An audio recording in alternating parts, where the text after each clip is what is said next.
Hey guys, मेरा नाम है मिस्ट्री और आप देख रहे हैं Ted, my boy, it's gonna be legend. Wait for it. Loading food. Welcome back to our channel. तो आज हम वेनम 3 के ट्रेलर से सामने आई एक काफ़ी इंटरेस्टिंग डिटेल और एवेंजर्स 5 में अपीयर होने वाले कैरेक्टर से लेकर स्कारलेट विच की अपकमिंग मूवी और लेडी पुल की पहली झलक पे ब्रीफली बात करेंगे। सो एंड तक बने रहना क्योंकि काफ़ी कुछ है बात करने को। Rosie, I love this boy. And subscribe तो ज़रूर कर देना ताकि मैं लाता रहूं ऐसी और भी कई इंटरेस्टिंग अपडेट्स। तो पहले बात करते हैं वेनम 3 के ट्रेलर से सामने आई एक इंटरेस्टिंग डिटेल पे। सो रिपोर्ट्स ये हैं कि ट्रेलर में दिखाया गया जूनो टेम्पल का कैरेक्टर ऑलरेडी किसी सिम्बियट से बॉन्ड हो चुका है। एक्चुअली ट्रेलर में दिखाए गए इस सीन में हमें इसकी नेक पे एक पैरासाइट टाइप थिंग दिखाई देती है, जिससे ये थ्योरीज बन रही हैं कि इस सिम्बियट का नाम स्क्रीम होगा जिसका कलर येलो होता है और ये सिम्बियट लाइफ फाउंडेशन द्वारा बनाए गए 5 सिम्बियट्स में से एक होगी। वैसे भी हम इस सिम्बियट के लुक को स्पाइडरमैन 2 गेम में देख चुके हैं जब मैरी जेन सिम्बियट से बॉन्ड हो जाती है। सोनी ने ऑलरेडी ये भी कंफर्म कर दिया है कि जूनो टेम्पल के कैरेक्टर का नाम डॉक्टर पेन होगा, विच इज टोटली ओरिजिनल क्योंकि कॉमिक्स में ये एग्जिस्ट नहीं करती। बट आई थिंक ये कॉमिक्स से ही एक कैरेक्टर जिसका नाम थाडियस पेन होता है उससे इंस्पायर्ड कैरेक्टर होगा। ये कैरेक्टर कॉमिक्स में एक एक्सीडेंट के कारण अपनी टच करने की सेंस को खो देता है जिससे उसे पेन भी फील नहीं होता। इसके बाद कॉमिक्स के ही एक इंसिडेंट में वो एडी ब्रोक पे भी एक्सपेरिमेंट करता है जब वो वेनम से बॉन्ड नहीं होता।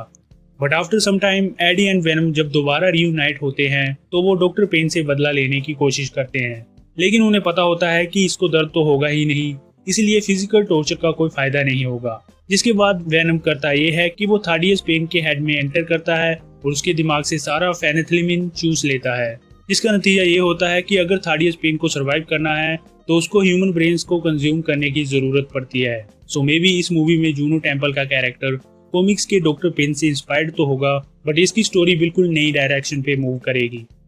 आगे बात करें तो ऐसी रिपोर्ट्स हैं कि शायद एमसीयू इस साल के D23 में love of my life Scarlet Witch की एक मूवी अनाउंस करने वाले हैं just before the premiere of Agatha all alone.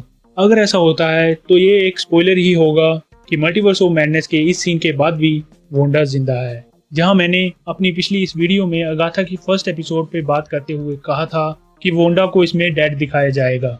ज्यादा इन्फो के लिए इसे एक बार जरूर चेक कर लेना।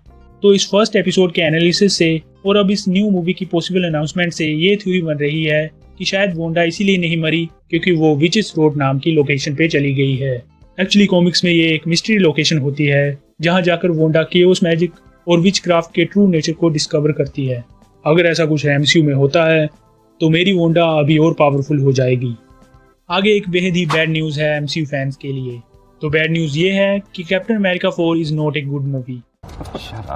ये मैं नहीं कह रहा बल्कि इसकी टेस्ट स्क्रीनिंग्स के बाद सभी कह रहे हैं।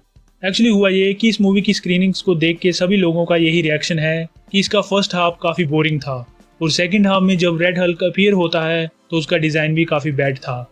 जहां डिज़ाइन की बात करूं तो वी ऑलरेडी नो कि इन टेस्ट स्क्रीनिंग्स में दिखाई गई मूवीज़ इनकम्प्लीट होती हैं और तब VFX पे भी ज़्यादा काम नहीं किया होता। सो ये तो इस मूवी के बैड होने का मेन रीज़न नहीं हो सकता। बट इसके साथ ये मेंशन किया गया है कि इस मूवी के एंड में सैम विल्सन कैप्टन अमेरिका के रोल से रिजाइन कर देता है, जो कि सेंस नहीं बनाता क्योंकि कैप्टन अमेरिका ने इसे शील्ड इसीलिए दी थी ताकि ये इसकी जिम्मेदारी को समझे एंड ये तो एवेंजर्स 5 में सभी को लीड भी करने वाला था। सो सैम विल्सन का ये डिसीजन कैप्टन अमेरिका को रॉन्ग प्रूव कर देता है। इसके बाद अब ऐसी रिपोर्ट्स हैं कि एमसीयू मूवी के फ्लॉज को करेक्ट करने की कोशिश कर रहा है, जिससे अभी ये डर है कि या तो ये मूवी बिल्कुल बेकार बन जाएगी या फिर इसे ठीक करने के चक्कर में इसकी रिलीज डेट को और आगे धकेल दिया जाएगा। तो आगे बात करते हैं डेडपूल एंड वोल्वरिन की इंटरेस्टिंग न्यूज पे।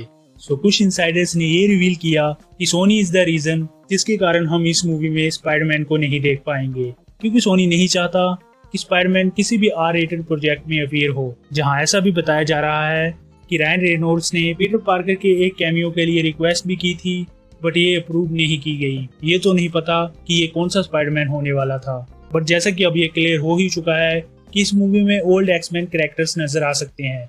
तो मे बी ये स्पाइडरमैन टोबी वाला ही होता जिसको रायन रेनॉल्ड्स इस मूवी में लाना चाहते थे। Why did you ruin everything? इससे ये बात तो कंफर्म हो गई है कि जब तक स्पाइडरमैन के राइट्स सोनी के पास हैं तब तक हम इस कैरेक्टर का कोई R-रेटेड प्रोजेक्ट नहीं देख पाएंगे।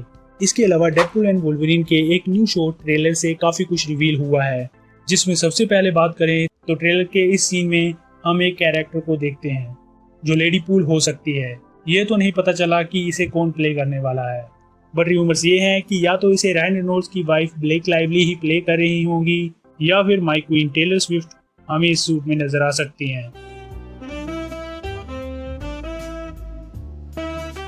Anyway, where were we? इसके अलावा हम इस ट्रेलर में इन्फिनिटी वॉर से थैनोस के ब्लैक ऑर्डर की क्यू शिप को भी देखते हैं, जो पता नहीं यहाँ क्या कर रही है। मे बी ये किसी और यूनिवर्स से प्रून होके आई हो, जहाँ 616 यूनिवर्स की तरह थैनोस अटैक करने के लिए आया होगा। आगे बात करें तो एक ट्रस्टेड इनसाइडर ने यह भी रिवील किया कि एमसीयू फ्यूचर में एक ब्रूटल टर्न लेने वाला है, जिसे किसी ने एक्सपेक्ट नहीं किया होगा। एक्चुअली ऐसा बताया जा रहा है कि केविन चाचा चाहते हैं कि अब से कैंग के सभी वेरिएंट्स को एक एक्टर नहीं बल्कि डिफरेंट एक्टर्स प्ले करें, जिससे एंटमैन क्वांटममेनिया में दिखाया गया काउंसिल ऑफ कैंग्स का ये सीन कैनन नहीं रहेगा, क्योंकि इसमें ऑलमोस्ट सभी कैंग्स की शक्ल सेम थी।